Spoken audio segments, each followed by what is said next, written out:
سیرت مصطفیٰ صلی اللہ علیہ وآلہ وسلم کی قسط نمبر 30 کا آج آغاز کیا جائے گا۔ تذکرہ ہو رہا تھا غزوہ بدر کا۔ عہد کی پابندی کے موضوع پر بات ہو رہی تھی۔ اتفاق سے حضرت حذیفہ بن یمان اور حضرت ابو حصیل رضی اللہ تعالی عنہما، یہ دونوں صحابی کہیں سے آ رہے تھے۔ راستہ میں کفار نے ان دونوں کو روکا کہ تم دونوں بدر کے میدان میں محمد صلی اللہ علیہ وآلہ وسلم کی مدد کے لیے جا رہے ہو۔ ان دونوں نے انکار کیا اور جنگ میں شریک نہ ہونے کا عہد کیا۔ چنانچہ کفار نے ان دونوں کو چھوڑ دیا۔ جب یہ دونوں بارگاہ رسالت میں حاضر ہوئے اور اپنا واقعہ بیان کیا تو حضور صلی اللہ علیہ وآلہ وسلم نے ان دونوں کو لڑائی کی صفوں سے الگ کر دیا اور ارشاد فرمایا کہ ہم ہر حال میں عہد کی پابندی کریں گے، ہم کو صرف اللہ کی مدد درکار ہے۔ ناظرین کرام، غور کیجئے، دنیا جانتی ہے کہ جنگ کے موقع پر، خصوصاً ایسی صورت میں جب کہ دشمنوں کے عظیم و شان لشکر کا مقابلہ ہو، ایک ایک سپاہی کتنا قیمتی ہوتا ہے۔ مگر تاجدار دو عالم صلی اللہ علیہ وآلہ وسلم نے اپنی کمزور فوج کو دو بہادر اور جانباز مجاہدوں سے محروم رکھنا پسند فرمایا۔ مگر کوئی مسلمان کسی مقاتل سے بدعہدی اور وعدہ خلافی کرے، اس کو گوارا نہیں فرمایا۔ اللہ اکبر! اے اقوام عالم کے بادشاہوں، اللہ للہ مجھے بتاؤ کہ کیا تمہاری تاریخی زندگی کے بڑے بڑے دفتروں میں کوئی ایسا چمکتا ہوا برق بھی ہے؟ اے چاند اور سورج کی دوربین نگاہوں، تم اللہ کے لیے بتاؤ، کیا تمہاری آنکھوں نے کبھی صفحہ ہستی پر پابندی عہد کی کوئی ایسی مثال دیکھی ہے؟ اللہ کی قسم، مجھے یقین ہے کہ تم اس کے جواب میں نہیں کے سوا کچھ بھی نہیں کہہ سکتے۔ دونوں لشکر آمنے سامنے۔ اب وہ وقت ہے کہ میدان بدر میں حق و باطل کے دونوں صفیں ایک دوسرے کے سامنے کھڑی ہیں۔ قرآن اعلان کر رہا ہے کہ قد کان لکم آیۃ فی فئتین التقطا فئۃ تقاتل فی سبیل اللہ و اخری کافرہ۔ جو لوگ باہم لڑے ان میں تمہارے لیے عبرت کا نشان ہے۔ ایک اللہ کی راہ میں لڑ رہا تھا اور دوسرا اللہ کا منکر تھا۔ حضور صلی اللہ علیہ وآلہ وسلم مجاہدین اسلام کی صف بندی سے فارغ ہو کر مجاہدین کی قرارداد کے مطابق اپنے اس چھپر میں تشریف لے گئے جس کو صحابہ کرام نے آپ کی نشست کے لیے بنا رکھا تھا۔ اب اس چھپر کی حفاظت کا سوال بے حد اہم تھا، کیونکہ کفار قریش کے حملوں کا اصل نشانہ حضور تاجدار دو عالم صلی اللہ علیہ وآلہ وسلم ہی کی ذات مبارکہ تھی۔ کسی کی ہمت نہیں پڑتی تھی کہ اس چھپر کا پہرا دے، لیکن اس موقع پر بھی آپ کے یار غار حضرت صدیق باوقار ہی کی قسمت میں یہ سعادت لکھی تھی کہ وہ ننگی تلوار لے کر اس جھونپڑی کے پاس ڈٹے رہے اور حضرت سعد بن معاذ رضی اللہ تعالی عنہ بھی چند انصاریوں کے ساتھ اس چھپر کے گرد پہرا دیتے رہے۔ حضور سرور عالم صلی اللہ علیہ وآلہ وسلم اس نازک گھڑی میں جناب باری سے لو لگائے گریہ وزاری کے ساتھ کھڑے ہو کر ہاتھ پھیلائے یہ دعا مانگ رہے تھے کہ اے اللہ، تو نے مجھ سے جو وعدہ فرمایا ہے آج اسے پورا فرما دے۔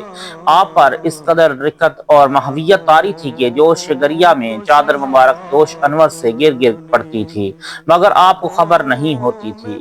کبھی آپ سجدہ میں سر رکھ کر اس طرح دعا مانگتے کہ الہی، اگر یہ چند نفوس ہلاک ہو گئے تو پھر قیامت تک روئے زمین پر تیری عبادت کرنے والا کوئی نہ رہے گا۔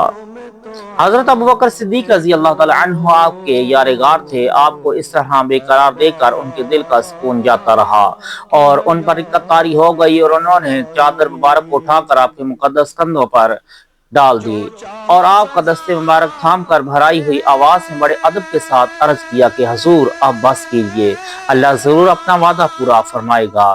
اپنے یار غار صدیق جانثار کی بات مان کر آپ نے دعا ختم کر دی اور آپ کی زبان مبارک پر اس آیت کا ورد جاری ہو گیا کہ سَيُهْزَمُ الْجَمْعُ وَيُوَلُّونَ الدُّبُرَ۔ ان قریب کفار کی فوج کو شکست دے دی جائے گی اور وہ پیٹ پھیر کر بھاگ جائیں گے۔ آپ اس آیت کو بار بار پڑھتے رہے جس میں فتح مبین کی بشارت کی طرف اشارہ تھا۔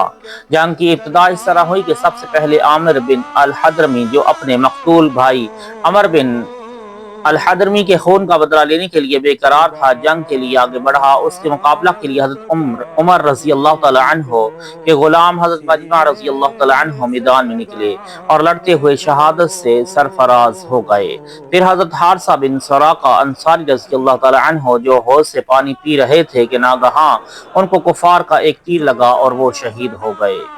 حضور اقدس صلی اللہ علیہ وآلہ وسلم نے جب جوش جہاد کا آغاز فرماتے ہوئے یہ اشارہ فرمایا کہ مسلمانوں اس جنت کی طرف بڑھے چلو جس کی چوڑائی آسمان و زمین کے برابر ہے، تو حضرت عمیر بن الحمام انصاری رضی اللہ تعالی عنہ بول اٹھے کہ یا رسول اللہ، کیا جنت کی چوڑائی زمین و آسمان کے برابر ہے؟ ارشاد فرمایا کہ ہاں۔ یہ سن کر حضرت عمیر رضی اللہ تعالی عنہ نے کہا واہ واہ۔ آپ نے دریافت فرمایا کہ کیوں اے عمیر تم نے واہ واہ کس لیے کہا؟ عرض کیا یا رسول اللہ، فقط اس امید پر کہ میں بھی جنت میں داخل ہو جاؤں۔ آپ نے خوشخبری سناتے ہوئے ارشاد فرمایا کہ اے عمیر تو بے شک جنتی ہے۔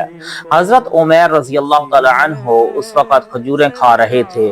یہ بشارت سنی تو مارے خوشی کے کھجوریں پھینک کر کھڑے ہو گئے اور ایک دم کفار کے لشکر پر تلوار لے کر ٹوٹ پڑے اور جاں بازی کے ساتھ لڑتے ہوئے شہید ہو گئے۔ کفار کا سپہ سالار عتبہ بن ربیع اپنے سینہ پر شتر مرغ کا پر لگائے ہوئے اپنے بھائی شیبہ بن ربیع اپنے بیٹے ولید بن عتبہ کو ساتھ لے کر غصہ میں بھرا ہوا اپنی صف سے نکل کر مقابلہ کی دعوت دینے لگا۔ اسلامی صفوں میں سے حضرت عوف اور حضرت معاذ و حضرت عبداللہ بن رواحہ رضی اللہ تعالی عنہ مقابلہ کو نکلے۔ عتبہ نے ان لوگوں کے نام و نسب پوچھے۔ جب معلوم ہوا کہ یہ لوگ انصاری ہیں تو عتبہ نے کہا کہ ہم کو تم لوگوں سے کوئی غرض نہیں۔ پھر عتبہ نے چلا کر کہا کہ اے محمد صلی اللہ علیہ وآلہ وسلم، یہ لوگ ہمارے جوڑ کے نہیں ہیں، اشراف قریش کو ہم سے لڑنے کے لیے میدان میں بھیجیے۔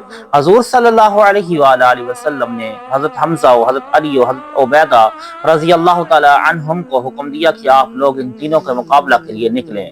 چنانچہ یہ تینوں ان بہادران اسلام میدان میں نکلے۔ چونکہ یہ تینوں حضرات سر پر خود پہنے ہوئے تھے جس سے ان کے چہرے چھپ گئے تھے، اس لیے عتبہ نے ان حضرات کو نہیں پہچانا اور پوچھا کہ تم لوگ کون ہو؟ جب ان تینوں نے اپنے اپنے نام و نسب بتائے تو عتبہ نے کہا کہ ہاں اب ہمارا جوڑ ہے۔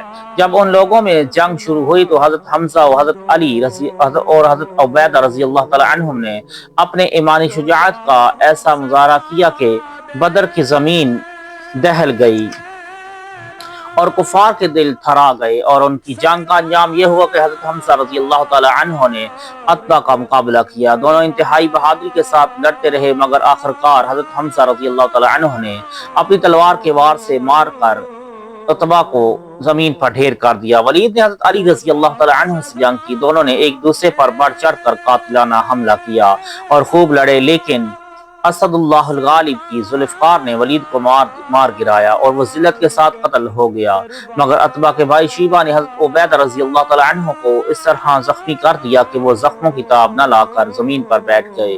یہ منظر دیکھ کر حضرت علی رضی اللہ تعالی عنہ جھپٹے اور آگے بڑھ کر شیبہ کو قتل کر دیا اور حضرت عبیدہ رضی اللہ تعالی عنہ کو اپنے کاندھے پر اٹھا کر بارگاہ رسالت میں لائے۔ ان کی پنڈلی ٹوٹ کر چور چور ہو گئی تھی اور ندی کا گودا بہہ رہا تھا۔ اس حالت میں عرض کیا گیا یا رسول اللہ، کیا میں شہادت سے محروم رہا؟ ارشاد فرمایا کہ نہیں، ہرگز نہیں، بلکہ تم شہادت سے سرفراز ہو گئے۔ حضرت عبیدہ رضی اللہ تعالی عنہ نے کہا یا رسول اللہ، اگر آج میرے اور آپ کے چچا ابو طالب زندہ ہوتے تو وہ مان لیتے کہ ان کے شعر کا مصداق میں ہوں، کہ یعنی ہم محمد صلی اللہ علیہ وآلہ وسلم کو اس وقت دشمنوں کے حوالہ کریں گے جب ہم ان کے گرد لڑ کر بچھاڑ دیے جائیں گے اور ہم اپنے بیٹوں اور بیویوں کو بھول جائیں گے۔ حضرت زبیر کی تاریخی بچی۔ اس کے بعد سعید بن العاص کا بیٹا عبید سر سے پاؤں تک لوہے کے لباس اور ہتھیاروں سے چھپا ہوا صف سے باہر نکلا اور یہ کہہ کر اسلامی لشکر کو للکارنے لگا کہ میں ابو کرش ہوں۔ اس کی یہ مغرورانہ للکار سن کر حضور صلی اللہ علیہ وآلہ وسلم کے پھپھی زاد بھائی حضرت زبیر بن العوام رضی اللہ تعالی عنہ جوش میں بھرے ہوئے اپنی برچھی لے کر مقابلہ کے لیے نکلے، مگر یہ دیکھا کہ اس کے دونوں آنکھوں کے سوا اس کے بدن کا کوئی حصہ بھی ایسا نہیں ہے جو لوہے سے چھپا ہوا نہ ہو۔ حضرت زبیر رضی اللہ تعالی عنہ نے آ کر اس کی آنکھ میں اس زور کی برچھی ماری کہ وہ زمین پر گرا اور مر گیا۔ برچھی اس کی آنکھ کو چھیدتی ہوئی کھوپڑی کی ہڈی میں چبھ گئی تھی۔ حضرت زبیر رضی اللہ تعالیٰ عنہ جب اس کی لاش پر پاؤں رکھ کر پوری طاقت سے کھینچا تو بڑی مشکل سے برچھی نکلی، لیکن اس کا سر مڑ کر خم ہو گیا۔ یہ برچھی ایک تاریخی برچھی ہے، یادگار برسوں تک بنی رہی۔